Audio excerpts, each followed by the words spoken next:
የዕለት ውዳሴ ማርያም ሳይደግም ተነስቶ አቡነ ማትያስ አጥፍተዋል። እንግዲህ እኮ አይደረስ እኮ አንድ እሑድ አስቀድሶ ያውቅ ብፁዕ አቡነ ገሌ ግን እዚህ ላይ ልክ አይደሉም። እኔ ለዚህ ሲሆን እውቀቱን የት እንደምታመጡት አንድ የሰባኪ ቀልድ አለ። የሰባኪ ቀልድ ምንድነው?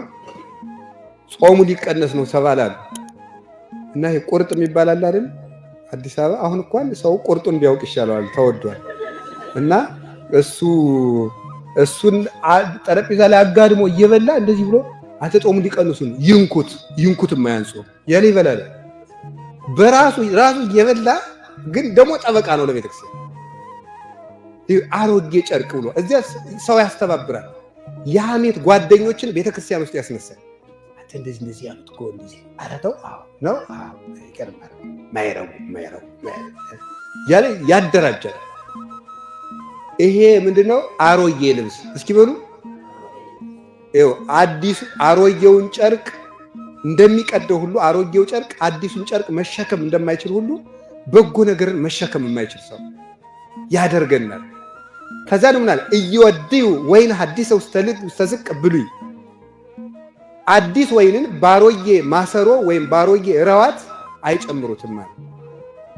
ረዋት የሚባሉት አይሁድ ወይን የሚያስቀምጡበት የለፋ ነገር እንደ ማሰሮ ሳይሆን ሌላ ነገር ነው። እንደ ወይ ከከብት ቆዳ የሚዘጋጅ እንደ አቁማዳ ሆኖ የወይን አቁማዳ እንደማለት ነገር፣ ከረጢት እንደማለት ነው አይደል? አይታችሁ ታውቃለች? ወይን በምንድን ነው የሚሸጠው? በጠርሙስ። ሌላስ? በምንድን? በቃ በሆነ ነገር እና እነዚያ በአዲስ ባሮጌ ማሰሮ ሲጨመር ምን ይደረጋ መስላችሁ? ባሮጌ ማሰሮ ሲጨመር ወይኑ ይሰነጥቀዋል ወይም ይቀደዋል። ልብ ብላችሁ ስሙ። ጌታ እኮ ነው ያስተማረ ማቴዎስ ምዕራፍ 9 ላይ አዲስ ወይን ባሮጌ ማሰሮ አይጨመርም ማለት። አዲስ ወይን ለምን ይሰነጥቀዋል? ዝቁህ ይነቅ ረዋቱ ይቀደዳል፣ ወይኑ ይትካው ወይኑም ይፈሳል።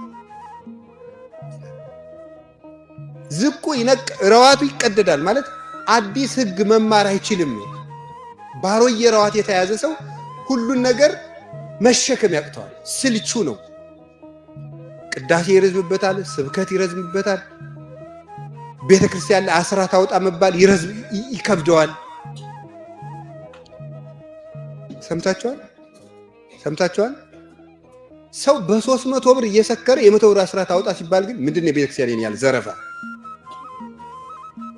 እንዲሁ እኮ ግርም ብሎ ነው የሚለኝ ማለት። ምናልባትም የ50 ብር ማስቲካ ገዝቶ ሊያኝክ ይችላል። 10 ብር ግን ለቤተ ክርስቲያን ግን ከተባለ ምንድን ነው ግን? ቤተ ክርስቲያን እኮ የገንዘብ መሰብሰቢያ ያደረጉት እኮ ይላል። ይሄ ለምንድን ነው ከተባለ አሮጌ ማሰሮ። እግዚአብሔር ይስጥልኝ። እስኪ አሮጌ ማሰሮ በሉ እንጂ ወይን መሸከም ማይችል አሮጌ ማሰሮ። በቃ አንዲት ነገር ዝቁ ይነቅ ረዋቱ ይሰነጠቃል፣ እሱም ተስፋ ይቆርጣል፣ አይረባም። ወይኑ ይትካ ወይኑም ይፈሳል ማለት ሕጉንም አይዘውም። አቡነ ሽኖዳ እንደዚህ እያስተማሩ የረቡዕ ጉባኤ ነበራቸው። የረቡዕ ጉባኤ እያስተማሩ መጨረሻ ላይ ጥያቄ አለው። እስኪ ለእናንተም ጥያቄ መጨረሻው ቀን ከመርሐ ግብር አስተዋሪዎች ጋር አባታችን ጋር ተነጋግረን የጥያቄ ቀን ይኖረን ይሆናል መጨረሻ አካባቢ ማለት ነው። እና ሲጠየቁ ምን አላቸው? አንዱ አባቴ የመርሳት ችግር አለብኝና ምን ላድርግ አላቸው። መፍትሄውን ብነግርህ ትረሳዋለህ። ምንድነው? ስለዚህ አንተ የመርሳት ችግር እንዲለቅ ትምህርት ሳይሆን የሚያስፈልግ ምንድነው ነው? ንስሐ ነው።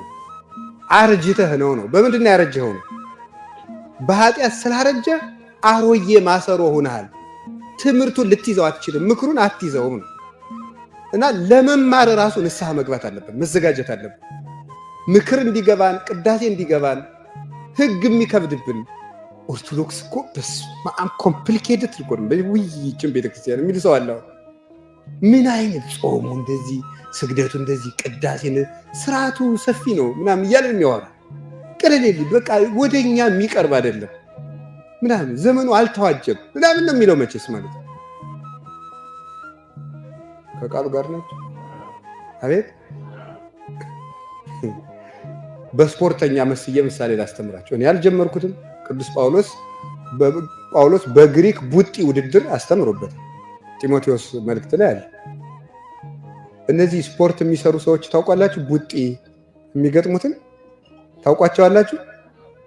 እሺ፣ መጀመሪያ አካባቢ ቀለል ያለ ነው፣ ከበድ ያለ ክብደት ነው የሚያነሱት መኖገር እንጂ። ቀጥሎስ ከበድ ያለ፣ ቀጥሎስ ከበድ ያለ። አሁን አንድ ሰው አንድ ዳቦ ሁለት እጁ ይዞ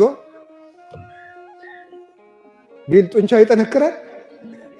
ቀለል ያለ ነገር የምትወድ ከሆነ አልጠነክር፣ ለጋ ነህ ማለት ነው። ይሄው እኮ ነው ሰው ሲጠነክር ከባድ ነገር። ሕፃን ልጅ አጥንት ይቆረጥማል አይቆረጥም? ስለዚህ አጥንት አይሰጠውም ማለት ነው። ስጋውን ነው የምንሰጠው ወይ ወተት ነው የምንሰጠው። አጥንት መቆርጠም የመብሰል ምልክት ነው። ጠንካራ ነገሮችን መሸከም በክርስትና የመጠንከር ምልክት ነው። ሕግ ይቀነስልን ሁሉ ይቅለልልን ማለት ግን የማርጀትና የማነስ ምልክት ነው። ይቀነስልን እንነስ፣ ትንሹን መመኘት ማለት ነው። እንዲያውም በገጠር በዚህ በእኛ ሀገር በዚህ በኢትዮጵያ ገጠር ሰው ሲገባ አማችየው የሚለካው ቅልጥም ሰብሮ በመብላቱ ነው። ካልሆነ ዝም ብሎ ይሄ ልፍስፍስ ነው ማለት ነው። ይሰጠዋል አጥንቱና አንዳንዱ አማች ላለመዋረድ በኪሱ ነው ይዞት የሚመጣ። የቀይ ወጡን አጥንት በኪሱ ይዞት ይሄዳል ማለት ነው። ወይም ደግሞ እንትን አለ፣ ይሄ ሙቀጫ ታውቃላችሁ? የሙቀጫ ግልገል ስጡኝ ይላል ልጅ ስጡኝ። እንደዚያ ካለ ማፈሪያ ነው። በጥርሱ ስርድም ቀጭቆ አድርጎ ከበላው ጀግና ነው እሱ ማለት። ይሄ ዝም ብሎ እንደ ሽማግሌ ዝም ብሎ ነካ አድርጎ የሚተው ይሄ ምን ሆኗል? አርጅቷል። እስኪ በሉ አርጅቷል በሉ ተናገሩ እንጂ ምን መቆርጠም ካልቻለ ከበድ ያለ ትእዛዝ ስትታዘዙ እምቢ የምትሉ ከሆነ አርጅታችኋል ማለት ነው። የሚሰለቻችሁ ከሆነ በቃ በዛ የምትሉ ከሆነ ወይ አርጅታችኋል ወይ አላደጋችሁም ማለት ነው። ማን ያሳድገናል በሉ፣ ንስሐ በሉ እንጂ። ማን ኃይል ይሰጠናል? ማን ያድሰናል? ንስሐ ኃይል ይሰጣቸዋል። ትናንትና ኃጢአት ደካማ ያደርጋል ብያቸዋለሁ አይደል? የጠቀስነው አንድ ቅዱስ ታሪክ ነበር ብሉይ ኪዳን። ማን ነው እሱ?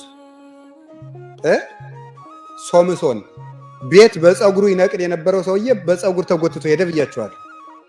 ንስሐ ሲገባ ደግሞ ምን እንዳደረገ ተመልከቱ። ሶምሶንን ወስደው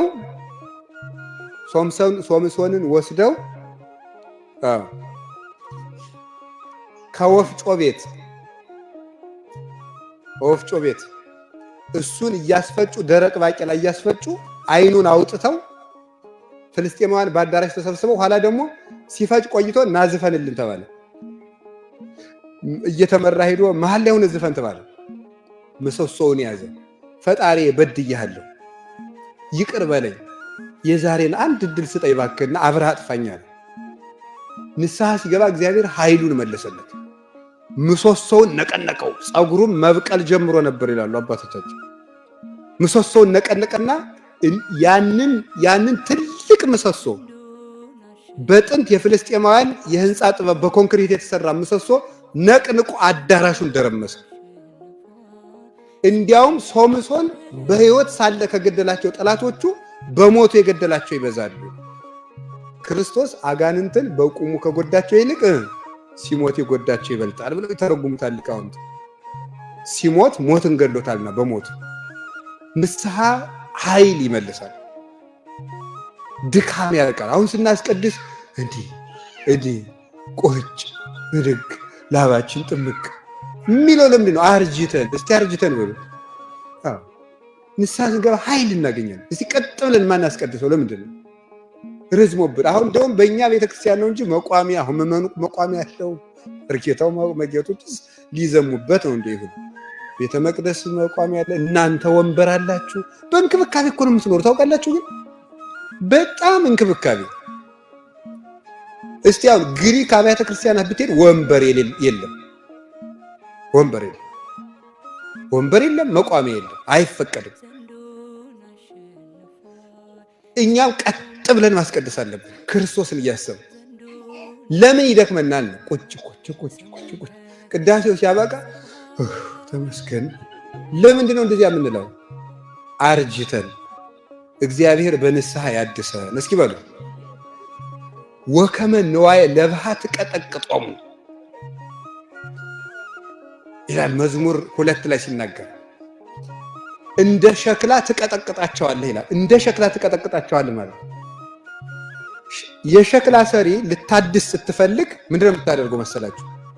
አሮጌውን ሸክላ ትቀጠቅጠዋለች፣ ታደቀዋለች፣ በደንብ ታደቀዋለች፣ ልም ይሆናል፣ ዱቄት ይሆናል። በውሃ ትለውሰዋለች። ከዚያ በኋላ ትሰራዋለች። ምን ታደርገዋለች? በእሳት ትተኩሰዋለች። ይበላ አዲስ ሸክላ ታወጣለች። እኛም አሮጌ ሸክላ የእግዚአብሔር ሸክላዎች ነን ይላል ቅዱስ ጳውሎስ ሮሜ ምዕራፍ 2 ላይ ሲናገር፣ የእግዚአብሔር ሸክላ ነን እኛ። በኃጢአት ስናረጅበት እግዚአብሔር ይቀጠቅተናል። በምን? በፍቅር በትር ልቡናችንን ይሰብረዋል። በውሃ ይለውሰናል ማለት እንድናለቅስ በንስሐ ያደርጋል። ይሰራናል፣ እንደገና የፈረሰውን ሕይወታችን ያዘጋጀዋል። በእሳት ይተኩሰዋል፣ በፍቅሩ ያጠነክረናል። በመንፈስ ቅዱስ ጸጋ ያበረተናል። እሱ ግን በመንፈስ ቅዱስና በእሳት ያጠምቃቸዋል የተባለ እሳት የተባለ መንፈስ ቅዱስ ነው። መንፈስ ቅዱስ ጠንካራ ኃያል ያደርጋል። ይሄንን የሚሰጠን ንስሐ ነው።